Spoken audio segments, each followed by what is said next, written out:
Bonjour à tous, j'espère que vous allez bien, j'espère que le confinement se passe bien pour vous. Moi de mon côté, je suis hyper excité de tourner cette deuxième vidéo. Avant de commencer le contenu principal de la vidéo, je tiens à remercier toutes les personnes qui ont contribué au lancement de la première vidéo, aux personnes qui se sont abonnées, aux personnes qui ont liké, qui ont commenté la vidéo. Ça m'aide énormément, que ce soit pour le référencement ou simplement pour me donner de la force. Ça me motive énormément à tourner de nouvelles vidéos, à proposer du nouveau contenu. Voilà, je vous remercie énormément par rapport à ça et c'est bien d'avoir eu l'idée de se lancer sur YouTube et de faire des vidéos, mais c'est encore mieux quand on a un public réceptif et des personnes qui attendent les vidéos. Donc voilà, merci infiniment, ça fait chaud au cœur et ça me donne beaucoup de force pour la suite. Deuxième petite chose, avant de parler du sujet principal de la vidéo, j'ai eu pas mal de retours par rapport au son dans la première vidéo. C'était dû voilà, au micro-cravate qui captait pas forcément le son de manière constante selon l'orientation de la bouche, selon les frottements, etc. Donc, coïncidence, j'ai reçu pour mon anniversaire de la part de mes parents un kit avec un trépied et un micro qui permettent de fixer un smartphone sur le trépied et un micro sur la griffe supérieure du trépied. Donc ça va m'aider énormément à améliorer la qualité des vidéos. Je vous parle très brièvement de ces deux éléments qui composent le kit. Donc dans un premier temps, on a le trépied GripTight Telepod Pro de la marque italienne Joby, donc qui permet de venir fixer le téléphone, de le régler à la hauteur désirée, mais également de le prendre en main pour faire du vlogging ou pour filmer des éléments en mouvement. Donc au-dessus du trépied, on a une griffe qui permet de venir fixer le micro Wavo de la même marque. Donc c'est un micro à directivité cardioïde qui permet de capter principalement les sons qui proviennent d'en face du micro et d'éviter les nuisances sonores qui proviennent de derrière et des côtés du micro. Je recommande vraiment ce kit pour les personnes qui souhaitent se lancer sur YouTube et qui ont qu'un smartphone pour démarrer, ce qui est mon cas. Honnêtement, je pense qu'avec la qualité vidéo du smartphone et la qualité sonore du micro, je vais pouvoir avancer beaucoup dans ma chaîne YouTube. Je tiens vraiment à vous proposer du contenu de bonne qualité, que ça soit visuel ou sonore. Et avec ce kit, ça va m'éviter des heures et des heures en post-prod pour corriger les problèmes du premier micro. Donc voilà, ça va énormément m'aider. Si vous désirez une review un petit peu plus détaillée de ce kit, je le ferai avec plaisir dans une prochaine vidéo. Maintenant, on va passer au contenu principal de cette vidéo. Je pense que tout le monde a déjà entendu parler de TikTok. TikTok, c'est une application chinoise qui est sortie en 2016. C'est une application média qui permet de créer et partager des petites vidéos avec de la musique, de faire des montages assez facilement. Elle compte aujourd'hui mensuellement plus de 800 millions d'utilisateurs actifs, ce qui est énorme. Et TikTok va se ranger à la deuxième catégorie des applications les plus téléchargées au monde, ce qui est colossal. TikTok est une des nombreuses applications qui a profité du confinement afin d'augmenter énormément son nombre d'utilisateurs. Et il faut le dire, la mécanique est plutôt séduisante, il est très facile de créer des vidéos, il n'y a pas beaucoup de profondeur dans l'application, pas beaucoup de pages dans l'application, et du coup, ça rend une application qui est finalement très facile à utiliser, très facile à consulter. Quand on a une minute, on peut rapidement parcourir du contenu, et c'est ce qui fait la force de cette application. Et aujourd'hui, je vais vous proposer quelque chose qui est assez différent de ce qu'on retrouve aujourd'hui sur YouTube. Aujourd'hui, il y a beaucoup de YouTubeurs très doués en code qui font des clonages d'applications connues comme Instagram, Uber Eats, etc. Et aujourd'hui, moi, ce que je vais vous montrer, ça va être la partie en amont, ça va être la partie design. Comment on peut cloner une application sans faire de code. Comment est-ce qu'on en vient à coder une application. Quels sont les éléments à préparer avant de passer à la partie technique, à la partie développement, que ce soit une application ou un site web. Quels sont les éléments à préparer et on va voir ensemble comment créer un prototype fonctionnel sans code qui va nous permettre de tester notre application et de voir si elle fonctionne dans son usage. La vidéo ne va pas porter sur l'aspect politique de TikTok et de tout ce que ça a engendré dans le monde, la collecte de données, etc. Le bannissement de l'application de certains pays, on n'est pas là pour parler de ça. Peut-être qu'on pourra en faire un sujet de vidéo ultérieur, mais aujourd'hui, l'objectif, ça va vraiment être de montrer comment on peut très rapidement proposer un prototype d'une application dont on a eu l'idée avant de passer au développement, afin de pouvoir tester si les hypothèses de l'application elles sont correctes, afin de pouvoir tester différents éléments et surtout d'économiser de l'argent en développement. Donc déjà dans un premier temps, on va regarder ce qui compose la page d'accueil de TikTok. Donc ici, quand on lance l'application, on va retrouver la dernière vidéo proposée donc, dans les pour-toi, donc qui est calculée selon l'algorithme et selon ce que l'utilisateur regarde. Donc ici, on a une vidéo par exemple sur la PS5. Ensuite, quand on swipe up, on va pouvoir accéder à une autre vidéo et ainsi de suite jusqu'à rien en fait, puisqu'on n'arrivera jamais à épuiser tout le contenu présent sur TikTok. Donc c'est infini, ce qui fait que les gens peuvent passer des heures et des heures sur TikTok.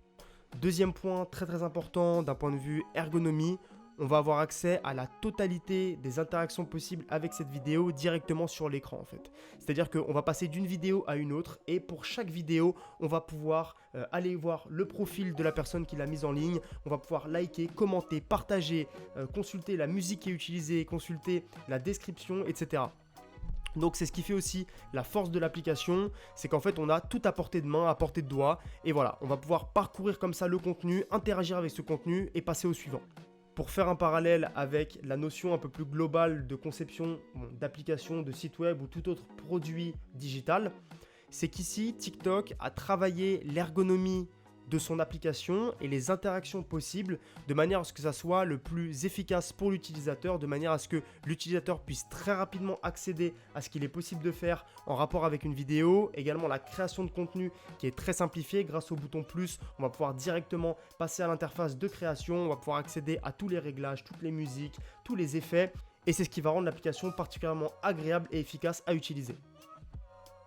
Donc c'est quelque chose qu'on va essayer de retenir de manière générale quand on crée un site web, quand on crée une application, quand on crée un produit qui est destiné à être utilisé par les gens. On va s'assurer que ce produit soit facile à utiliser, que les gens puissent réaliser très rapidement l'action qu'ils sont venus faire sur l'application ou sur le site. Donc par exemple, quand je vais consulter le site web ou l'application de ma banque, mon objectif ça va être de consulter mon solde ou alors d'éditer un RIB, de faire un virement. Il faut que je puisse rapidement exécuter l'action pour laquelle je suis arrivé sur ce site ou cette application. C'est quelque chose qui est très important à retenir. Et finalement, c'est quelque chose qui va pas se déterminer quand on va être sur le point de développer l'application ou le service. Ça va être quelque chose qui va être déterminé bien en amont dans la phase de conception. Et cette phase de conception, elle va être elle-même précédée d'une phase de recherche, donc de recherche business, benchmark autour des différents concurrents, mais également de recherche auprès des utilisateurs afin de déterminer leurs besoins. Donc l'idée ici évidemment c'est pas de vous faire peur, j'aborde ces points-là très rapidement, juste pour vous expliquer le process dans la conception de produits ou de services digitaux. Maintenant on va passer directement à la conception. Donc nous dans cette vidéo on va simplement s'occuper de refaire la page d'accueil et de prototyper l'interaction quand on swipe d'une vidéo à une autre. C'est parti. Ici, j'utilise un logiciel de design d'interface qui s'appelle Sketch. Pour faire simple, dites-vous simplement que Sketch, Figma, etc., tous les logiciels de conception, de design d'interface, ça va être un peu le Photoshop du designer d'interface. Et dessus, on va pouvoir réaliser tous les éléments graphiques et les écrans dont on a besoin pour fournir au développeur, pour que le développeur puisse intégrer et développer ces écrans. Aujourd'hui, on ne va pas nécessairement se prendre la tête avec la notion de design, avec la notion de typographie, d'espacement, de taille, etc., de hiérarchie. On va simplement reprendre des blocs, donc des blocs qui vont composer l'interface de TikTok. Et ensuite, on va essayer de les prototyper pour avoir un aperçu de ce que ça va pouvoir rendre une fois développé.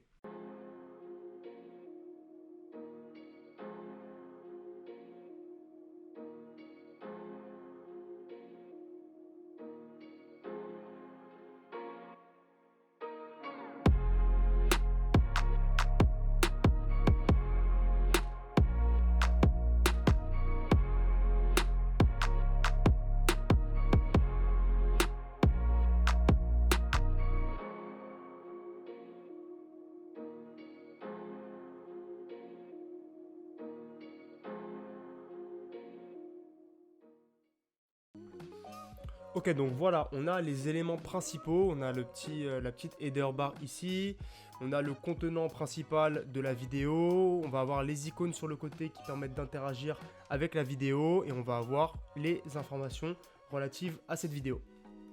Donc ce qu'on va faire maintenant, c'est qu'on a une première base pour pouvoir transférer sur notre logiciel de prototypage. Donc peu importe le logiciel de prototypage, aujourd'hui on va utiliser Principle parce que c'est assez simple d'utilisation, mais on peut également utiliser Protopie ou After Effects.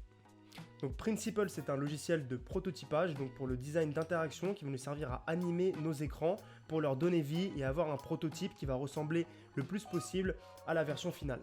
La version finale qui va être bien évidemment l'application ou le site une fois qu'il sera développé et réellement fonctionnel.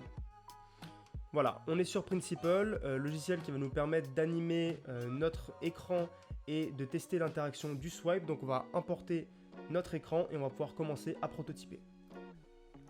Pour ceux qui utilisent ou qui ont déjà utilisé TikTok, vous avez pu vous rendre compte qu'il y a certains éléments lorsque vous swipez pour dévoiler une nouvelle vidéo qui ne bougent pas. Ces éléments-là sont par exemple ici la barre de navigation et la header bar qui contient les labels abonnement pour toi et la petite icône Covid-19. Donc sur ces éléments-là, il n'y aura pas d'interaction. Ces éléments-là ne vont pas bouger et vont simplement bouger les éléments suivants. Information, les icônes d'action et la vidéo. Puisque ces éléments-là vont être dynamiques. Ils vont changer en fonction de la vidéo. Donc il faut qu'ils puissent disparaître en même temps que la vidéo qu'on swipe et apparaître en même temps que la vidéo qu'on va découvrir. Pour prototyper correctement notre premier cas d'usage, il va nous falloir deux écrans. Un écran avec la vidéo qu'on est en train de regarder et un écran avec la vidéo qu'on veut faire apparaître en swipant. Donc ici, on va venir dupliquer le premier écran. Voilà, on va pouvoir l'appeler swipe 2. Donc ici, on a le premier écran qu'on va swiper pour venir dévoiler ici le deuxième écran, un petit peu comme ça.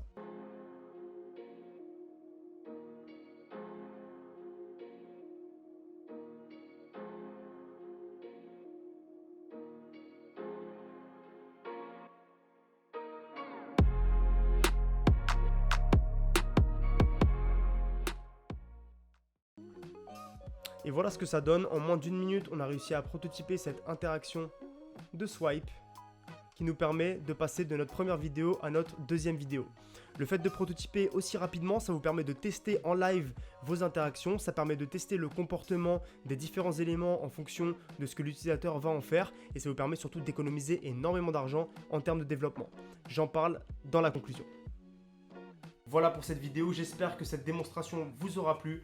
L'objectif n'était pas de faire un tutoriel sur les logiciels de design ou de prototypage, mais simplement vous montrer que si vous avez un projet d'application de site web ou de service digital en tête, alors avec très peu de moyens, vous allez pouvoir créer un prototype que vous pourrez montrer à des développeurs ou à des investisseurs. Voilà, merci énormément d'avoir regardé cette vidéo. N'hésitez pas à vous abonner si ce n'est pas déjà fait. N'hésitez pas également à liker, commenter et partager la vidéo. Ça m'aiderait beaucoup pour la suite.